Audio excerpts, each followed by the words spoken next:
Bonjour, je suis Robin Renucci.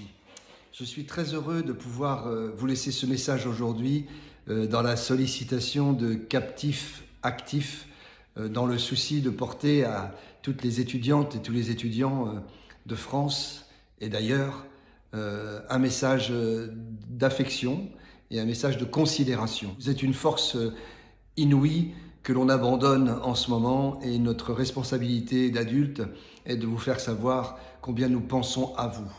Alors on peut penser à vous et ne rien faire, penser à vous en faisant un peu, comme je tente de vous le dire, par le biais des outils du théâtre, puisque c'est un centre dramatique national que les Tréteaux de France, d'aller à la rencontre des publics là où ils sont, et j'espère au plus vite dans des conditions qui nous permettront de nous réunir et d'être ensemble, unis dans un partage artistique, mais aussi le faire par le biais de cet outil Internet.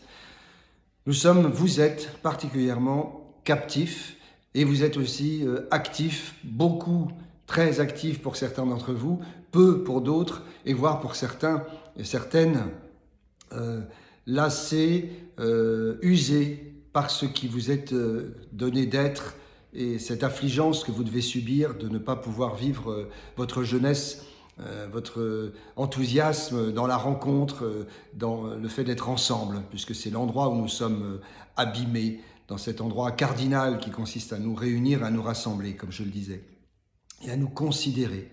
Donc je veux simplement maladroitement vous dire que je suis avec vous dire que votre esprit critique et votre désir d'élévation, malgré le fait que vous êtes élève, étudiant, privé de la rencontre, est sans doute latent. Mais c'est bien là qu'il faut continuer à agir, par la pensée, par l'élévation, par l'esprit critique que vous affinez, que vous aiguisez à travers vos lectures, à travers votre capacité d'agir, parce qu'au fond il s'agit de cela. Gardez la capacité d'agir, peut-être dans une captivité qui est terrible, mais qui peut être le ferment d'actes révolutionnaires. Oui, parce qu'il faudra la changer, cette société, pour une commune humanité, pour une commune naturalité, pour une légitime individuation où chacun a sa place dans la reconnaissance de la différence de l'autre.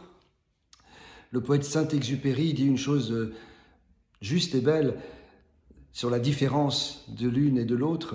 Frère, loin de me léser, ta différence m'enrichit. Il y a là, dans cette crise du coronavirus, un endroit de pensée et de travail à travers nos lectures, la capacité de devenir soi-même et de ne pas être dans l'erreur de la croyance, et de laisser la raison l'emporter.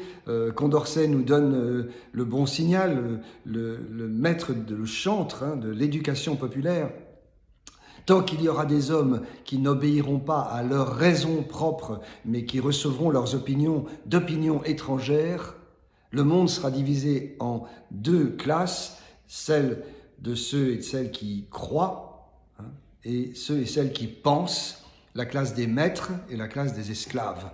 Donc ne soyez pas esclaves en étant captifs, continuez à exercer votre esprit critique. Je vous salue avec beaucoup d'amitié. Vous pouvez nous suivre, les Tréteaux de France sont là pour vous accueillir par le biais des outils numériques, mais aussi, je l'espère, au plus vite physiquement. Venez nous voir et sachez que certains adultes que nous sommes coupables sans doute d'avoir malheureusement pas préparé ce monde pour qu'il soit aisé d'y vivre à votre âge, soit également que vous sachiez que nous sommes à vos côtés. Amitié, gardons la pêche et construisons la révolution.